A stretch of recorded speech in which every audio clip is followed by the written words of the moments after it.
Victor Davis Hanson is a senior fellow at the Hoover Institution, and he joins us tonight. Professor, does it worry you that the biggest American corporation can work against one of our constitutionally protected rights, and the left applauds? Do you think the left would applaud if Walmart made it harder for people to vote or be tried by a jury? Would they think that was a good thing? Yeah, I am worried about it because we have all these constitutional protected rights, the right to free speech and the right to bear arms in the Second Amendment, but if you can't actually actualize them, they don't mean much. So I'm a professor. If I go on campus and I teach a class or I give a lecture and I criticize partial birth abortion or climate change, I'm going to have a problem, and I'm not going to have full rights of free speech. And people are not, if they can't go to a rural Walmart and buy ammunition for a legal gun to protect their families, they really don't have full use of the Second Amendment. The problem, I think, Tucker, is that Walmart told us, and I'm speaking as a rural American, that what damage we did to local commerce is balanced by giving cheap, affordable, good goods to the middle classes, and that's okay.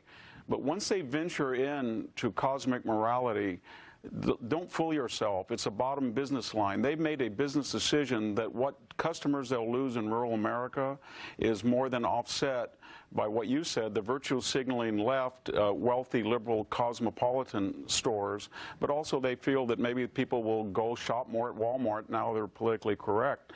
And when you juxtapose this in cosmic morality, then you have to ask ourselves, they're the largest importer of Chinese goods in actual dollar amounts of any retailer. Percentage-wise, maybe not quite as much as Target or Costco. So there's 1 million people in re-education camps in China. They have surveillance of average citizens. There's no human rights. They steal patents, copyright, they dump, they manipulate currency. They've hollowed out the interior. And are we going to see now Walmart say, you know what? Just as we've taken a courageous stand about the Second Amendment and we want to curb gun violence, now we're going to curtail our purchases from China. And then the final thing is, this is what we do now in America. We virtue signal about problems that we can't really understand or solve. Exactly. And that's sort of psychological recompense. So if you really want to stop gun violence and you're really Walmart and you're worried about the 11,000 to 14,000 people who are killed every day, 96% of them are killed with handguns, and another 95% are not lost in mass shootings of 4 or more people. They're inner city youth using illegal handguns. So Walmart could say, we need laws that make it really tough for an ex-felon or somebody with a record to have a handgun in his possession or to commit a felony, or we want longer prison sentences for people who shoot people. They can't do that because that's a political firestorm if they were to do that. That might save inner city youth, but they pick and choose selectively to virtue signal morality, and often it's because the existential problem they have no clue how to handle, and they feel good about doing something that won't have any practical effect.